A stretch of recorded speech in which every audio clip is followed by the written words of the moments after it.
حضرت ابو بکر صدیق. میں نے کہا یہ محبت کی جنگ ہوتی ہے نا. حضرت علی کے ایک بھائی تھے جناب عقیل. جناب عقیل وہ جب انہوں نے کلمہ پڑھا تو نبی پاک کے بڑا قریب رہنے لگے, اور میرے نبی کریم صلی اللہ علیہ وسلم بھی ان سے بڑا پیار کرتے. حضور فرماتے تیرا کلمہ پڑھنے کی مجھے ڈبل خوشی ہوئی ہے. یا رسول اللہ کس طرح؟ فرمایا ایک میرا تو صحابی بنا ہے, دوسرا تو میرا بھائی تھا مسلمان ہو گیا ہے. حضور بڑا پیار کرتے. اب یہ محبت جو ہوتی ہے نا اس میں دوڑ بھی لگتی ہے, اور یہ بری نہیں ہوتی, یہ دوڑ بڑی اچھی ہوتی ہے. حضرت عقیل اب قریب رہنے لگے.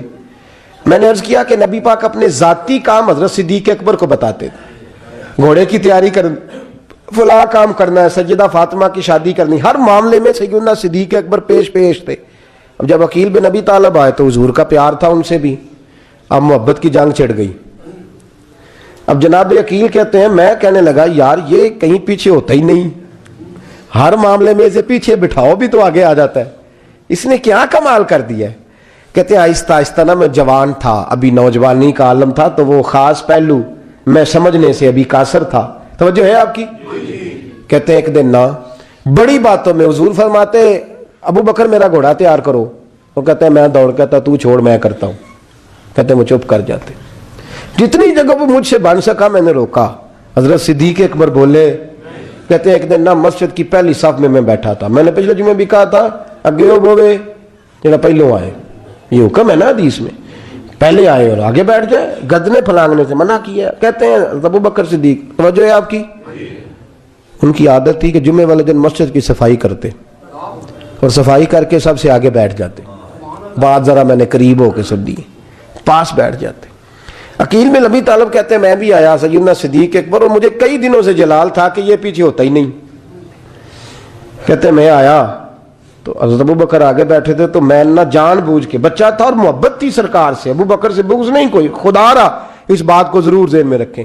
فرماتے میں نے کہا ابو بکر اٹھ. مزے کی بات یہ ہے کہ جس مسجد میں صدیق اکبر بیٹھے اس کی جگہ بھی انہوں نے خرید کے دی ہے.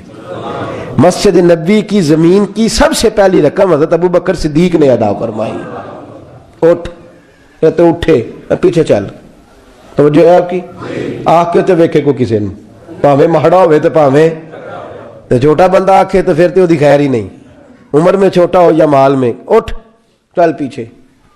اللہ اکبر. حضرت علی دیکھ رہے تھے.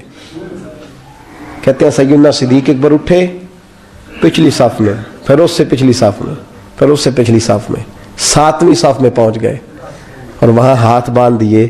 کہنے لگے شہزادے اجازت دے تو یہاں بیٹھ جاؤں, تو رسول اللہ کا خاندان ہے, اجازت دے تو یہاں بیٹھ جاؤں.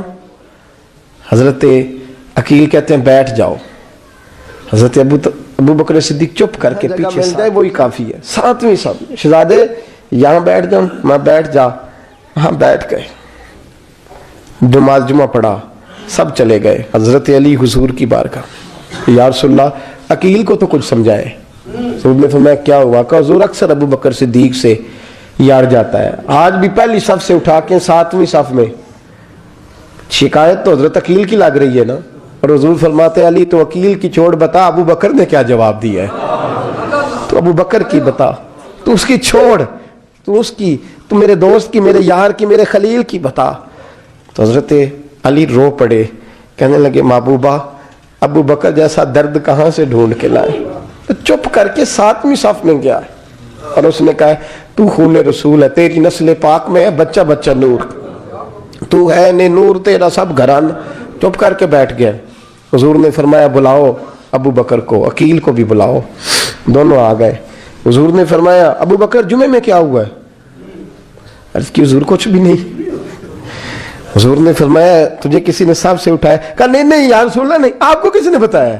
حضور کیا؟ فرمایا نہیں میں نے سنا ہے کہ تجھے عقیل نے. کہا حضور وہ شہزادے آئے تھے, انہوں نے یار اتنا جذبہ دنیا کہاں سے ڈھونڈ کے لائے گی. بلے شاہ اوتھے ککھ نہیں بچدا جتھے عشق نے لایا ڈھیرا. کہا حضور یار یہ لفظ تاریخ میں ڈھونڈو گے تو نہیں ملے گے. میرے ابو بکر صدیق کیا فرماتے ہیں؟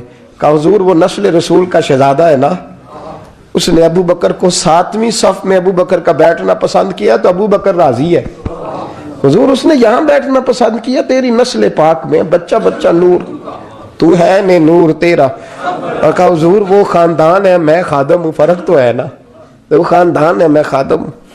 میرے رسول کریم صلی اللہ علیہ وسلم نے بلایا جناب عقیل کو, ڈانٹا نہیں, محبت فرمائی. سرکار نے فرمایا عقیل بیٹے بیٹھ جا, میں تجھے سمجھاؤں. پھر حضور نے بات چھیڑی, فرمایا تجھے پتہ ہے میرا ابو بکر کون ہے؟ عرض کی حضور میں. فرمایا نہیں سن, مکے میں سارا مکہ میرا دشمن تھا, یہ میری تنائیوں کا دوست تھا. فرمایا لوگ تلواریں لے کے آتے تھے مجھے مارنے, اور اس کی تلوار اٹھتی تھی, کہتا تھا پہلے میں مروں گا پھر کوئی مصطفیٰ تک جائے. تجھے پتہ ہے یہ کون ہے؟ حضرت ابو بکر صدیق ہاتھ باندھے, حضور میں نوکر ہوں یا رسول اللہ, میں نے کوئی شکایت ہی نہیں کی. فرمایا عقیل یار ادھر بیٹھ بیٹھے, میں تجھے بتاؤں. کہا لوگ مجھے شیب ابی طالب میں قید کر آئے تھے, میری بیٹیاں پتے کھا کے گزارا کرتی تھی. یہ ابو بکر تھا پورے مکے میں جو ظلم سہ سہ کے میرے تک غلہ اور اناج لے کے آتا تھا. فرمایا عقیل ادھر آ, میں تجھے بتاؤں, تیرا خاندان تیرا قبیلہ سوائے مولا علی شیر خدا کے, فرمایا وہ سب لوگ میرے ساتھ پیار کرتے تھے, ہمارے اوپر انہوں نے مکے کی زمین تنگ کر دی. فرمایا میں مکے سے نکلا تھا, ابو بکر کی بیٹی غار ثور میں کھانا پکا کے لاتی تھی, اس کا بچہ بکریوں کا دودھ لے کے آتا تھا. فرمایا یہ جان پہ کھیل کے میری نگرانی کرتا تھا. فرمایا تجھے پتہ ہے جس جگہ تو بیٹھا ہوا ہے نا, یہ مسجد کی زمین بھی ابو بکر صدیق نے خرید کے دی. حضرت سیدنا عقیل یا رسول اللہ غلطی. حضرت ابو بکر کہتے ہیں حضور واللہ و رسول و منو, میرے اوپر اللہ رسول کے احسان ہے. آخری لفظ میرے حبیب نے کہے. حضور نے فرمایا عقیل میرے پاس جس کے بھی پیسے آتے ہیں میں بیگانے سمجھ کے خرچ کرتا ہوں.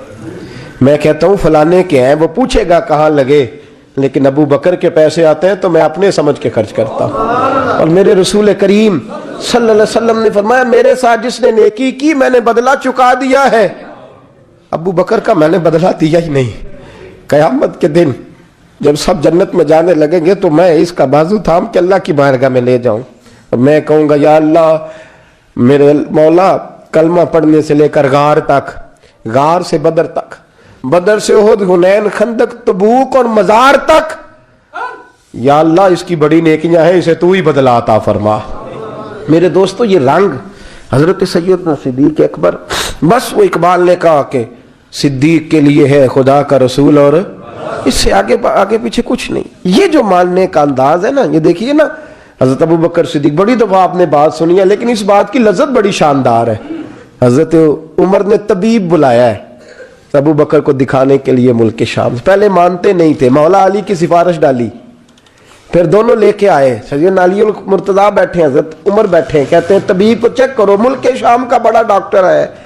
چیک کر لیا تو ڈاکٹر کہنے لگا کوئی مرض نہیں, کوئی تکلیف نہیں, کمزوری بڑی ہے, کمزوری بڑی ہے, ان سے پوچھے انہیں کیا مرض ہے.